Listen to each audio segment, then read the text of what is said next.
গৌতমে গাড়ি এখন চড়ে না, গৌতম গাড়ি 2008-এই চড়ে। গৌতম তখন থেকেই নিজের বাড়িতে থাকে, গৌতম এখন এস্টাবলিশ না। হ্যাঁ, এটা অনেকে জানে না, হয়তো মনে করে কি গৌতম সোয়াপ করে না, অনেকে মনে করে গৌতম এই 2024-25 20-এ আমেরিকা যায় না, গৌতম কটকুটির আমলে আমেরিকা গেছে।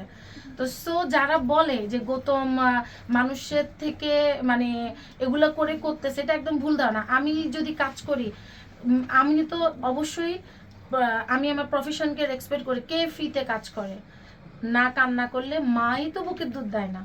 তো সে জায়গায় সে তো একজন এস্টাবলিশ মানুষ, সে 2008 থেকে 2008-এ আমি গৌতম দাদাকে দেখছি গাড়ি নিয়ে চড়তে। তো সো গৌতম দাদার ব্যাকগ্রাউন্ড সম্পর্কে হয়তোবা যারা জানে না তারা একটু হয়তোবা ফুটো কথা বলে, কিন্তু এই মানুষটা কারোর জন্য ক্ষতিকারক না। আমরা তো ভালো মন্দ মিলিয়ে, কিন্তু নতুন নতুন যারা আসে তারা অনেক কিছু আপনি তো জানেন।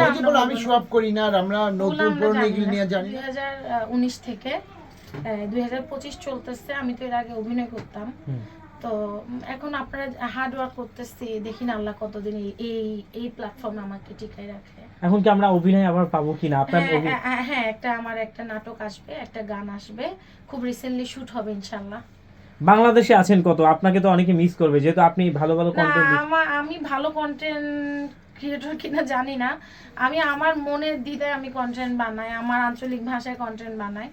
তো বাংলাদেশের মানুষ আসলে আমিও কাউকে মানে মিস করবে কিনা জানি না, মিস করলে তো আর কেউ বলতো না যে এই বাংলাদেশ থেকে কবে যাবে।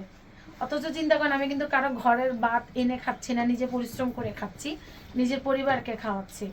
তো সো আবার আসবো ইনশাল্লাহ, এবার গেলে আবার আসবো। এবার আসার পরে আমার কাছে মনে হচ্ছে যে আমার এখনো অনেক কাজ করার বাকি, আমার এখন এতদিন মনে হইতো যে আমার মনে হয় আর কাজ করার দরকার নেই, কিন্তু এখন মনে হচ্ছে যে না, আমার আবার আরো বেশি করে কাজ করা উচিত।